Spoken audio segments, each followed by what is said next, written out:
Was that something you noticed? Yeah, I did. And I didn't make much of it at that point in time.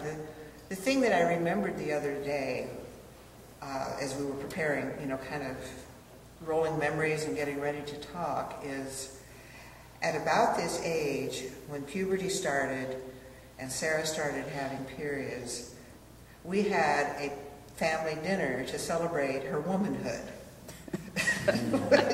which seems really ironic now.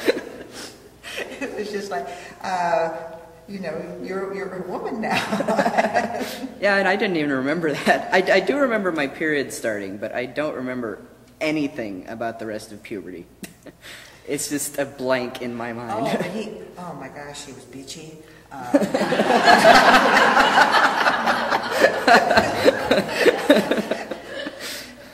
The year of 12 was just awful. I mean, just arguing and unhappy and unwilling to help out at home. Anything the parents did was wrong. And of course, lots of normal adolescents, I think, go through that too. But I do remember the year of 12 as just being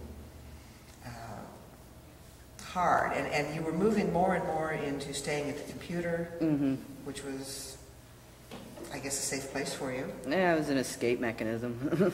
Now let me ask about this memory business. You say you don't remember much. And is that literally, like, are there stories?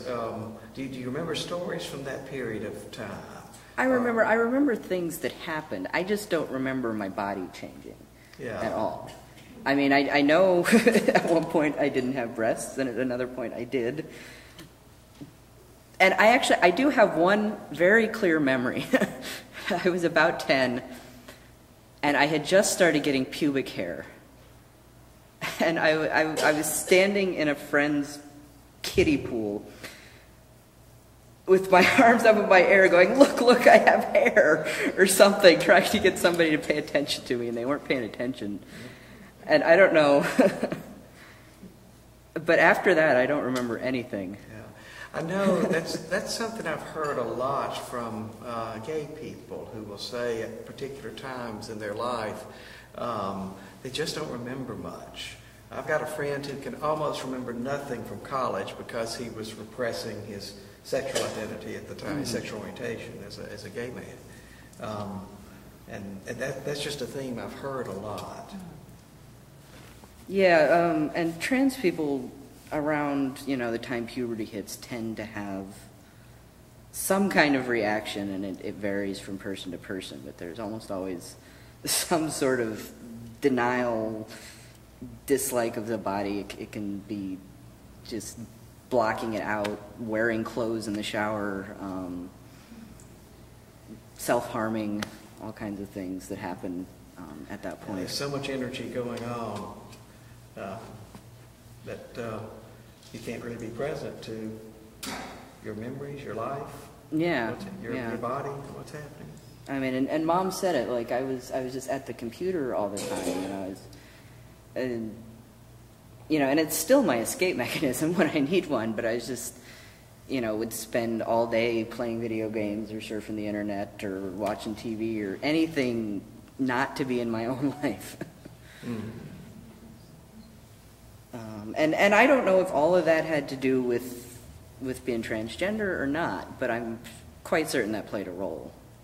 I think that another piece of that, though, is that you were so intelligent and was in the gifted and talented program for a while. But you had wonderful escapes when you could go to these summer camps. And be with other really smart people for a week that were your own age. You had I'm remembering you really liked that, right? Yeah. That was a good thing too. My gifted class and those camps were definitely a safe haven of a sort. And actually, when my grades dropped, that was what kind of got me in line, was the fact that you had to have a B average to stay in the class, and so I had to get it in gear. Yeah, I remember that now. Let's see, this was early in high school. You know, you can see I was definitely being as masculine as I could with what I had. And one thing we noticed when we were going through the photos too was that at about that point, my face kind of froze. There's not a lot of change between that and about 10 years later. That's high school graduation. Yeah, these are my senior photos, and it's funny because that duality that we had in the baby photos is kind of here too, because this is the other senior photo I had. And, you know, we had these pictures up on the wall at home along with other baby pictures and family pictures. And a friend came over one time and was looking at all these pictures and says, "Tell me about your children. I see you have a boy and a girl." And I had never thought, you know, because I know that was a girl. But he was looking at those pictures and thought, well, you've got 2 kids. It's like, wow.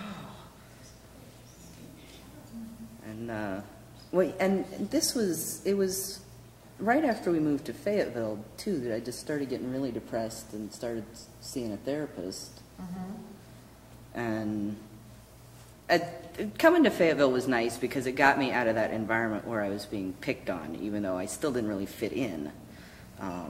But I at least was able to find kind of a group of people that I fit in with at Fayetteville. And how old were you when you moved to Fayetteville? I was 16.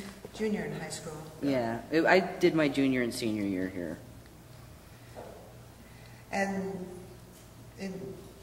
when you were junior in high school was when you really started questioning your sexual identity, right? Yeah, it was the end of my junior year when I actually came out as lesbian because I'd had a crush on some women, and you know, at that point it hadn't entered my mind that I was anything other than a woman. I mean, that's what everybody told me I was, and you know, I had not met any trans people at that point. And so I came out as lesbian, at least to my parents and to some of my friends. And I thought at that point, okay, we figured this out. This is why I've always felt different. This explains everything. Now I can just switch over and move on with my life. And it didn't quite work out that way. And what was that like for you? Well, as Noah was saying to me today, you were in denial for a long time, Mom. And I remember saying to other people, Sarah thinks she's lesbian. I didn't say at first she is lesbian. Sarah thinks she's lesbian. And all through this whole period, starting from then or before, even till now, I'm so afraid that somebody's going to harm you. I can understand that. Or reject you. Well, yeah. And in a way that's so hurtful. Mm-hmm. And so I was worried about what family members would think because I didn't want you hurt. And then as it went on, and particularly when you started transitioning, then I got fearful for your physical safety. Mm-hmm. Because I read the news and see some movies and... Yeah, you're not the only one. Yeah. So that was part of what was going on for me is I didn't have a problem personally with lesbianism. I mean, I didn't and don't. But how this would affect you in your relationships with family and friends did concern me. Oh, and one other thing. Okay, I have to fess up. Okay. When I finally started accepting, okay, that Sarah's lesbian, I was like, what about grandkids?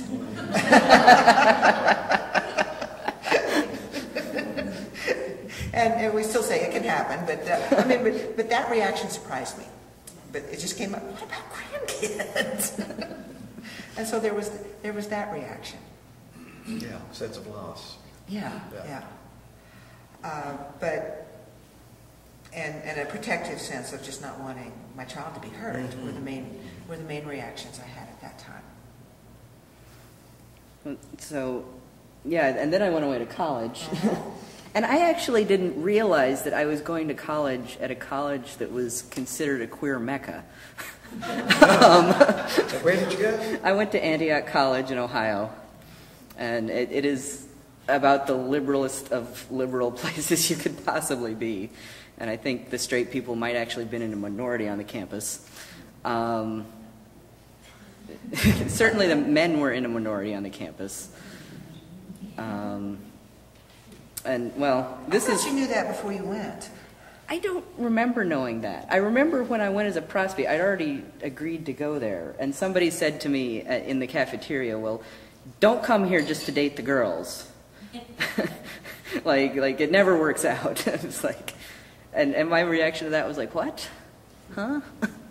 No, the reason I chose Antioch was because it was just a very progressive school in other ways, and they didn't do normal grades. They did narrative evaluations, and because of the co-op program, and because they offered me a lot of money.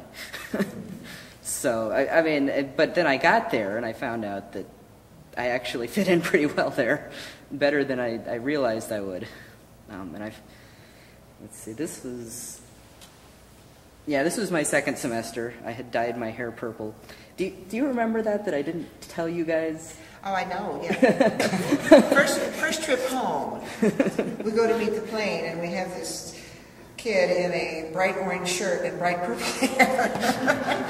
Yeah, and I was deliberately just making it absolutely as garish as possible.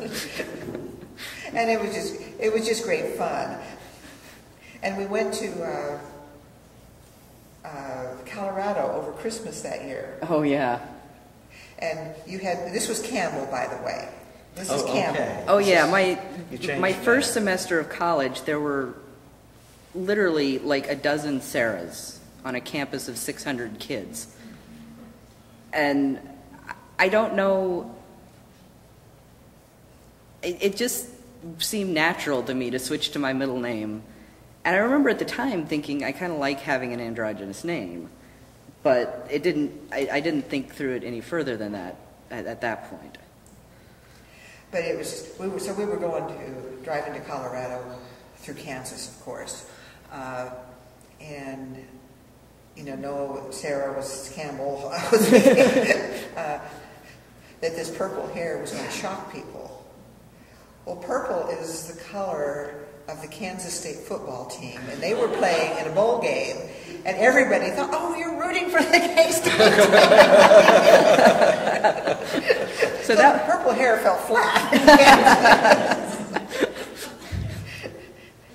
But look at that picture. This is a nearly 18 or nearly 18-year-old, and it still looks like a 13, 14-year-old. Yeah. No, I was 19 when that was taken. Really? Okay. Yeah, that was in 2001. Okay. After my birthday. Yeah, if you'd just shown me that and said, how old is this person? Yeah, you'd say 12, 13. Yeah. And this was a year later. And actually, I want to make a point about this, too, because this was when I was in the Dominican Republic working with Tim and Carmen Holt. Oh, yeah. From this church. Yeah. And so this was one of the co-ops I did through Antioch, but I set it up through the church and went and worked with them. And it was a great experience. But I tell you, I really didn't fit in the Dominican Republic. They are into their gender roles. And they were not particularly comfortable with me. Tim Holt was a missionary that was sponsored from St. Paul's. He taught English and music in the Dominican Republic. I know we took some groups down there a couple of times, 2 or 3 times, I can't remember how often. And his wife Carmen, and then later they moved to the States. But yes, there's that macho tradition that I know I have experienced there that's just, I found troubling.